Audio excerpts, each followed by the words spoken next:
ان میں سے نمبر 1 ایران ہے۔ اگر ہم چلتے ہیں عرب سے مشرق کی طرف تو ایران ایک اعتبار سے یہ بازی لے گیا ہے پورے عالم اسلام پر۔ پورے عالم اسلام میں یہ واحد مسلمان ملک ہے جس نے بہرحال اپنی شریعت اپنے عقائد کے مطابق ایک مذہبی انقلاب برپا کیا، اور پورے عالم اسلام میں مذہبی سطح پر حکومت کی سطح پر فنڈامنٹلسٹ صرف ایک ملک ہے کہ اس پہلو سے ایران ان کا ٹارگٹ ہے، ٹارگٹ نمبر 1 ایک خاص اعتبار سے۔ ٹارگٹ نمبر 1 ایک دوسرے اعتبار سے ہم ہیں، وہ میں بعد میں عرض کروں گا۔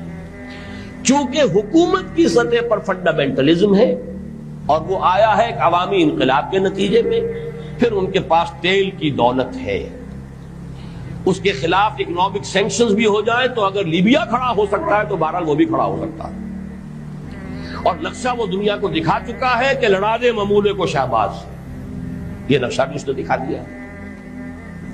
یہ ہے ایران کا معاملہ۔ نمبر 2 پاکستان۔ پاکستان 400 برس کی تجدیدی مساعی کا امین ہے، امانت دار ہے۔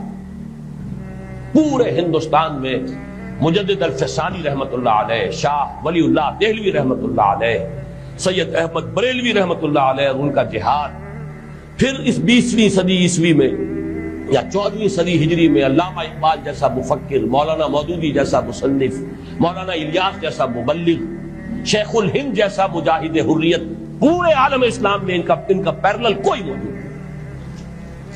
یہ 400 سال کی تاریخ ہے، اس کی امانت اور اس کے نتیجے میں یہاں کے مڈل کلاس میں فنڈامنٹلزم کا ایک نیوکلیس ہے،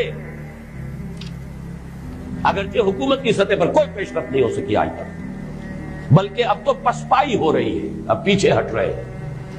وہ ہمارے ان سیاسی جو بھی زعماء ہیں، جو جماعتیں ہیں، ان کی غلطی ہے، اور الیکشن ہی کو واحد میدان بنا کر اس کے اندر اپنا سارا وقت و توانائیاں اور قوتیں ضائع کر دینا، یہ ہے در حقیقت جس کا کہ یہ صدا مل رہی ہے کہ اس اعتبار سے تو پسپائی کی طرف ہے معاملہ، کسی پیش رفت کی طرف نہیں ہے۔ لیکن باہر والے تو دیکھتے ہیں نا کہ اندر کیا کچھ مواد موجود ہے۔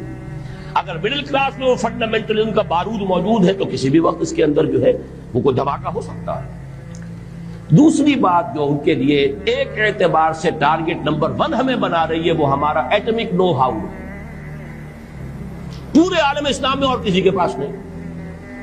اسلامی بم اگر بنے گا تو یہی بنے گا۔ یہ ہے مختلف اسباب جس کے بنا پر ایران اور پاکستان کو آپ بریکٹ کر لیجئے، یہ اس نیو ورلڈ آرڈر کا جو ٹارگٹ نمبر 1 ہے، ایک اعتبار سے ایران ہے، ایک اعتبار سے پاکستان۔